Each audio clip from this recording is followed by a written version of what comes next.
Imagine living in a quiet city, going about your daily life as usual, when suddenly the news begins talking about a killer roaming through neighborhoods, choosing his victims at random. He sends encrypted messages to the police and newspapers, challenging everyone to catch him. But the worst part is that he's never caught. And even more terrifying, he's watching. He could be standing right next to you.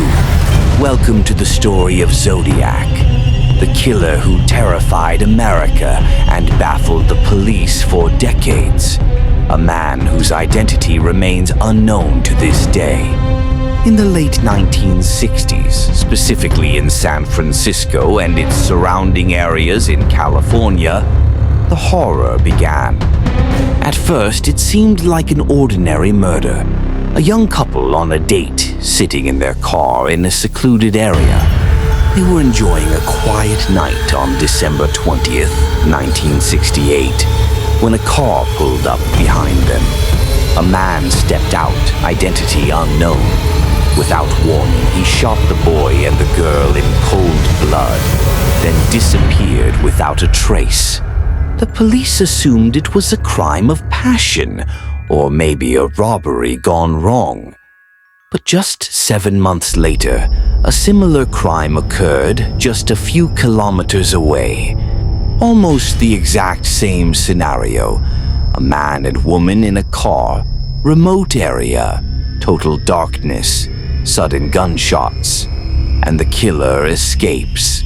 But this time, something strange happened.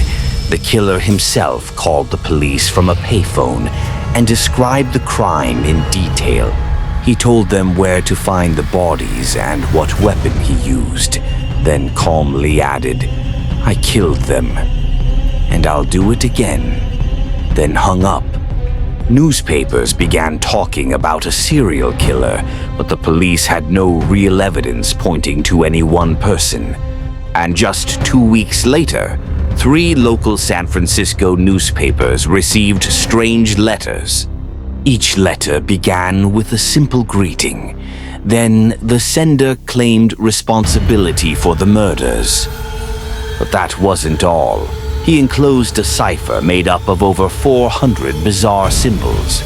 He demanded that the papers publish the code on their front pages, or he would kill again over the weekend. The sender signed his name as Zodiac. He wrote, "I like killing people because it's more fun than killing wild animals in the forest. Man is the most dangerous animal of all." Panic spread through the streets. People were afraid to go out at night, public events were canceled, and the police launched a massive investigation for any clues. But the killer didn't stop. In September 1969, a young couple was attacked near Lake Berryessa.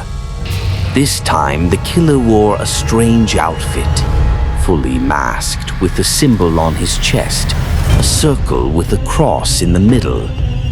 This bizarre symbol would later become forever associated with Zodiac.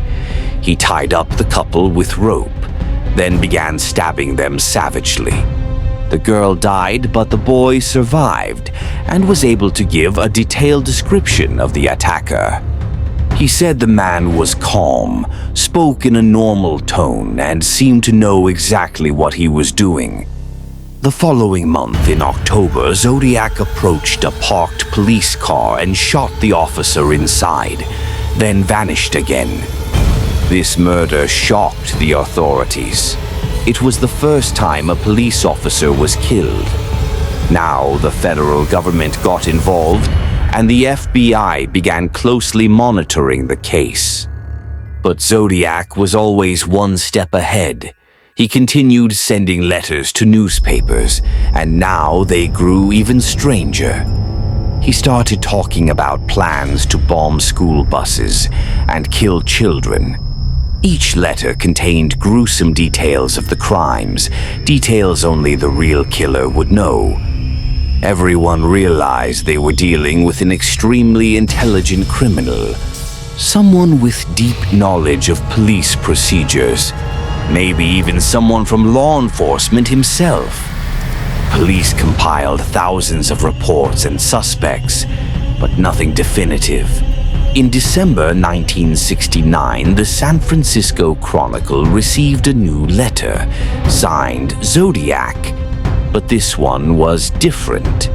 He wrote a single sentence that sparked debate for decades. "This will be my last letter. Don't try to find me anymore." Then, silence. No more letters, no more confirmed killings. Everything stopped, but the mystery didn't. Did Zodiac die? Did he change his identity and stop killing? Or did he simply enjoy terrifying everyone and decided to vanish at the height of his fame? The police didn't give up.